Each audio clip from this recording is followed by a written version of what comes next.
Hello friends, welcome. It's nice to be with you again. Last time we were together, we thought about what has been called the highest reality or supreme being or God. And what we noticed how important our ideas about this are for our meditations. Because what we believe about ultimate reality shapes our understanding of our own nature and of our highest potentialities. We concluded that what is called total reality, the absolute, God, Brahman in Sanskrit, is beyond the range of our mind. For this reality is not divided up in space and time. It is a perfect oneness, and therefore cannot be the cause or the effect of anything else. In this ultimate reality, there is no distinction between observer and observed, one who knows and what is known. As such, this highest reality transcends the reach of our usual understanding. Any conception we can form in our mind falls short of the complete and final truth. And yet, it's clear that the fragmentary aspect of total reality that we experience does somehow exist in and depend upon the greater absolute whole. So in this sense, the Supreme Being or God is the source and sustainer of our world and is not far from us at all, but is the ground of our own being, so to say. How are we to resolve this apparent contradiction in our understanding of the highest truth? How can ultimate reality be apparently so far from us and yet evidently so close as the ground of our being? How? This question is at the root of philosophical inquiry. The intellect, as a detail of nature, cannot answer it. If that transcendent truth is to be known, it cannot be as a thought or theory in the mind. It can only be by direct experience of reality. Such a direct experience of truth, as identified with the essence of our own being, is what is sometimes called enlightenment. That is, awakening to the essential nature of our own self and realizing its infinitude, perfection, and freedom from all suffering and limitations. This is the goal of the non-dual teachings in theory and practice. In our pursuit of higher knowledge and life generally, we need help and support. It has been asked if and how the non-dual reality God, understood in this way, can help us. In principle, the answer is simple. As the source and support of all things, it's clear that only the Supreme Being can really help us. The practical question is, what is necessary for us to be able to receive help? Let us consider our own experience. When is it possible for us to give or receive any kind of help? The answer is when there is trust. We've probably all experienced how if, for example, a child or a newcomer, a colleague or friend trusts us in some connection, then help is possible. But when there is no trust, help is almost impossible. The same applies to our relation with the universal being that underlies our apparently individualized being. Trust is the key to deeper communion. What does trust mean in this context? It's a kind of mental stability.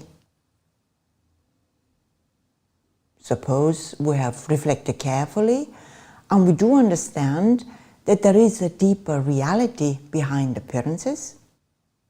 Suppose also we are convinced that to know this reality is the highest good. It is then that we're not to be swayed by distractions or easily diverted by random thoughts like, oh, let's not bother. Let's occupy ourselves with something easier. When such thoughts arise, we have the strength and insight to hold on and reach out to what has been called our true friend. This is trust. When this trust is established, we can develop what is called skillful living or skill in action. This great life skill is described in detail in the Bhagavad Gita. In essence, it means meeting everything that comes with equanimity, based on the conviction that everything comes to us as a teaching or revelation from that deeper reality, our true self, to help us on our path. In turn, we learn to think of our actions as responses and offerings to that supreme power.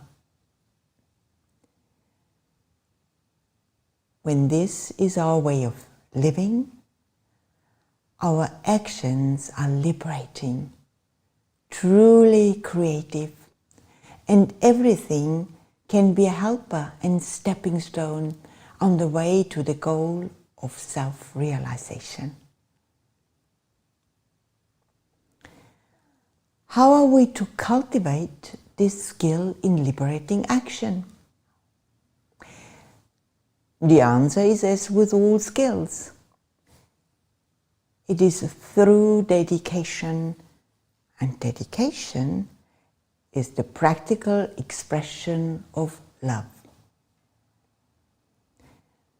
In a previous session, we asked if and how it is possible to love God, understood as the supreme non-dual being. Let us appreciate an important psychological principle. We love those who provide what we need. We love our parents, our children, our life partners, even our heroes, as participants in the fulfillment of our deepest needs. At its most refined, this interconnectedness evolves into a sense of identity. The highest love is a feeling that one's own being is indistinguishable from the being of the beloved.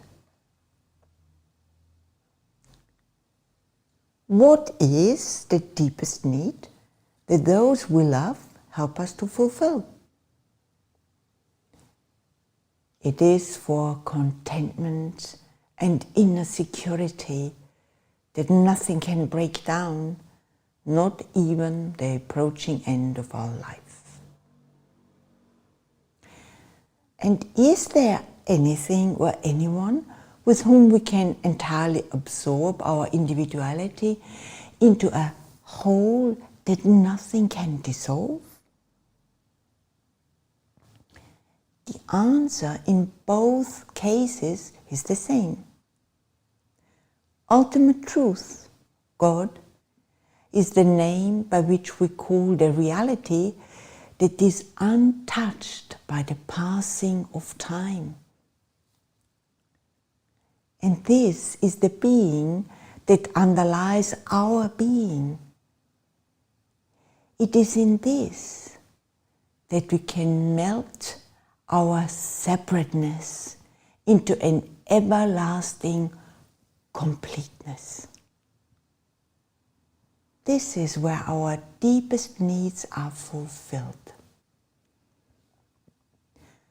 To understand this principle will deepen our love, and love in turn will strengthen the devotion that allows us to go further.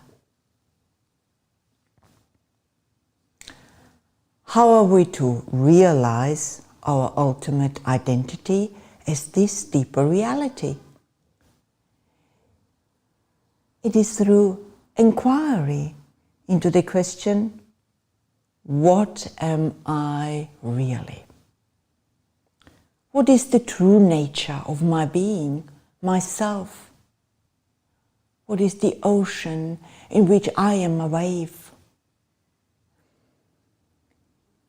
If we pursue this inquiry with dedication and under traditional guidance, we will first discover what our self is not.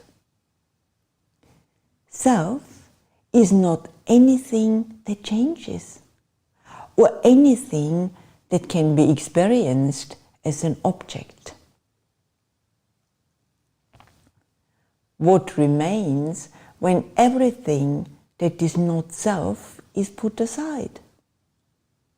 What remains is pure being and limitless consciousness. What is most rightly called I in each of us is our being and our consciousness. And this, our true I, is not different in essence from the being and consciousness that underlies the universe. When we understand in theory the non-dual identity of our true nature with the Supreme Being, then we open ourselves to the transformative power of the highest love and help. As we found, the way to enlightenment is not to deny our human need for meaningful achievements and emotional security. It is to understand the root of our needs and how they can really be fulfilled. As we saw, this begins with the recognition that our mind and senses present to us a partial and fragmentary experience of reality. And this hides from us the nature of truth. Having reached this conviction, we can develop a balanced and intelligent trust in the presence of a deeper reality beyond appearances. That trust matures into an intuitive recognition when we learn to see everything that happens to us as teaching on the way, and to regard our actions as responses to that guidance. This leads to the fulfillment of our deepest need of all, for an inner security that nothing, even death, can undermine. It is to this that all our yearnings for worldly success and love are leading. This is the discovery that our apparently individualized being was never really separate from the omnipotent being beyond the limited appearances. In truth, the self and the beloved are one. At every stage, the process needs inner nourishment and nurture, and this we gain from our meditation practice. By taking up regular meditation, we choose to give ourselves space and time for what is most meaningful.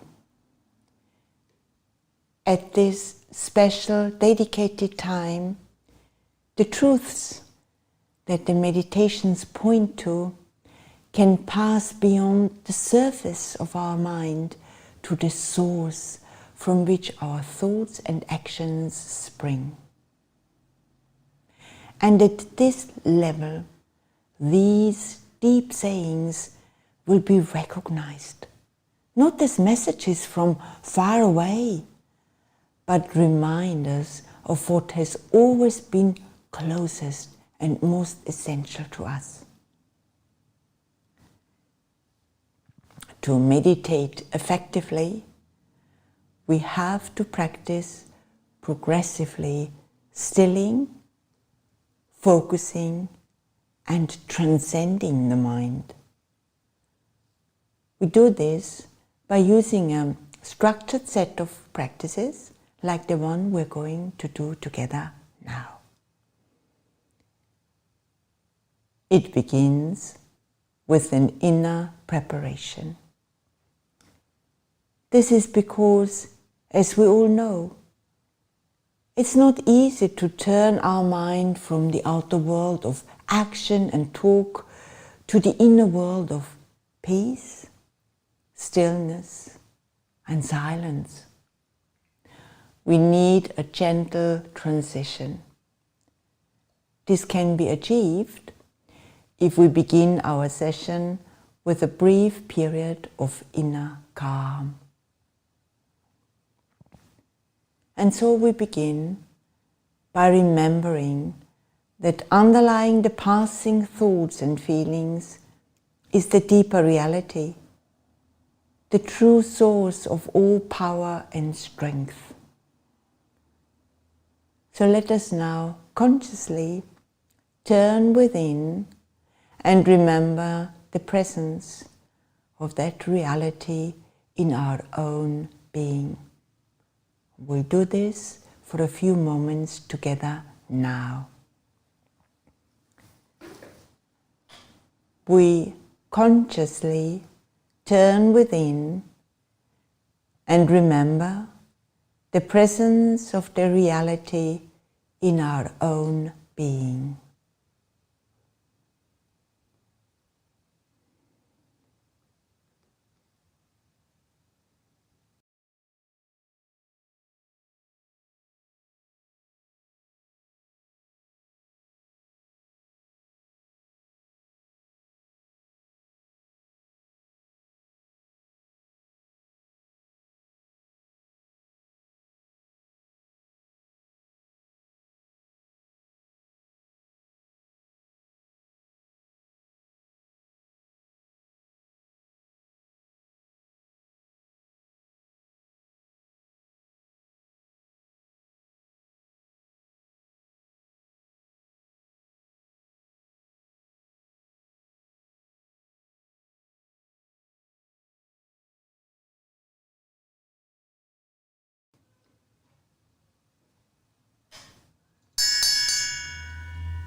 The next part of our session is a breathing practice.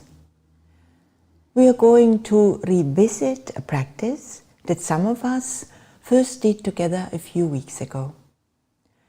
It can always be used to relieve tension and to restore our inner poise if our mind becomes unsettled. It is this. We breathe in slowly, calmly, consciously, in full awareness of the flow of the breath. As we breathe in, imagine the breath is being drawn up from the region of the navel to the point between the eyebrows. We hold the breath for a moment or two at this point and then release it slowly. Again, pausing for a moment or two at the end of the out breath. Then we repeat the cycle. So our focus is on the breath and the brief pauses at the turning points between the in and out breath. Now we are going to do this conscious, rhythmic breathing for about 4 minutes. Breathe in slowly, calmly, conscious of the flow of the breath. As you breathe in, imagine the breath is being drawn up from the region of the navel to the point between the eyebrows. Hold the breath for a moment or two at this point, and then release it slowly. Again, pausing for a moment or two at the end of the out breath.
Breathe in, pause,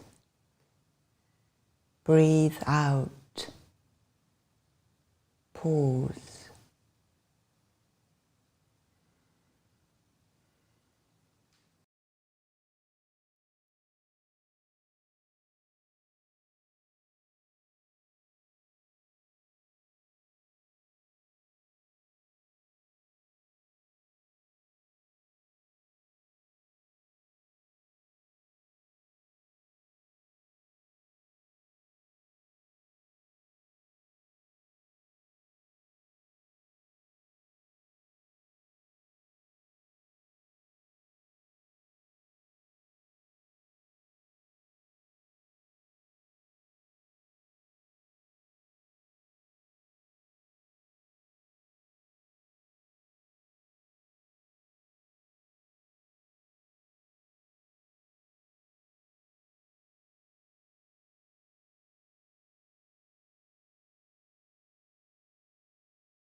Next, we're going to do a visualization practice. See before your inner eye two words: peace and patience. The words can be pictured in letters of light: peace, patience. Establish this picture in your imagination and then rest your attention on these two words. While doing this, feel that your deeper nature is peace, and it manifests in your patience, which is the source of your calm response to whatever comes. Peace and patience are strong words which help to keep us focused on our purpose and ensure that our energy is not wasted on undue agitation. So let us do our practice now. See before your inner eye two words: peace and patience. Picture these words in letters of light: peace, patience. Establish this picture in your imagination and then rest your attention on it.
See before your inner eye these words: peace, patience.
The practice we've just done can be used at any appropriate time with great benefit.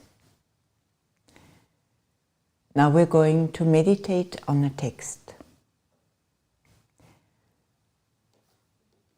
The support of my mind is the being and consciousness of my true self.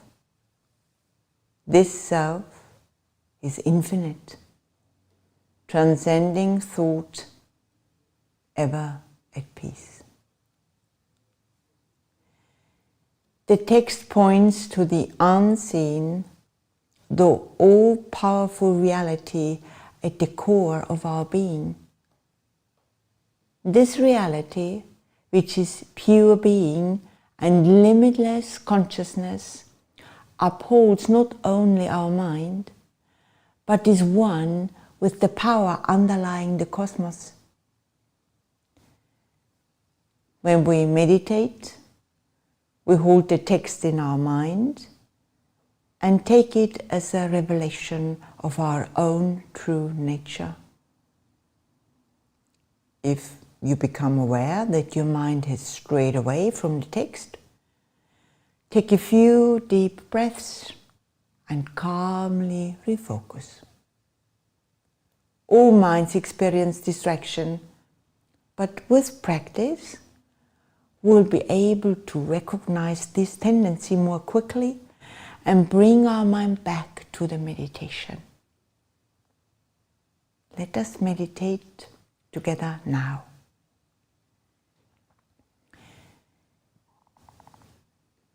The support of my mind is the being and consciousness of my true self. This self is infinite, transcending thought, ever at peace.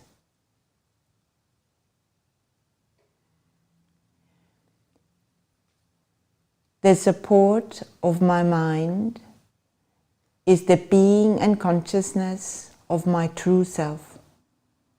This self is infinite, transcending thought, ever at peace.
The support of my mind is the being and consciousness of my true self. This self is infinite, transcending thought, ever at peace.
This self is infinite, transcending thought, ever at peace.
Just as we began our meditation with an inner preparation, we consciously end our meditation session with a closing practice.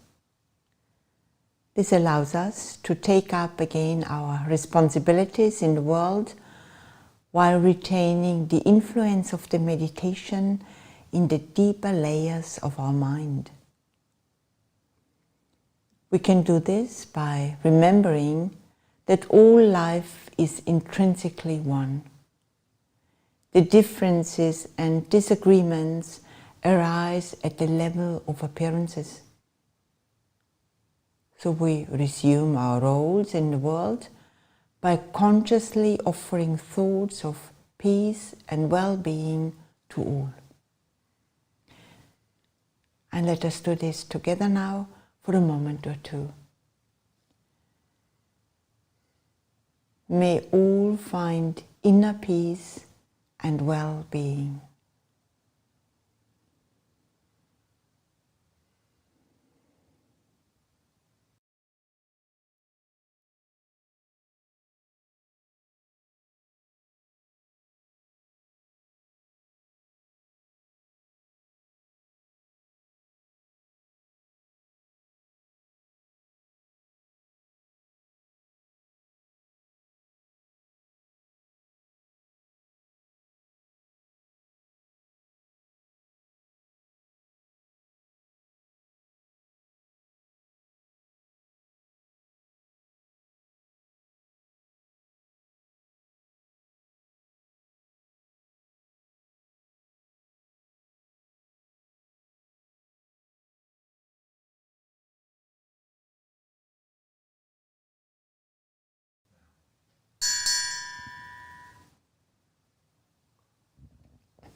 Thank you for joining me.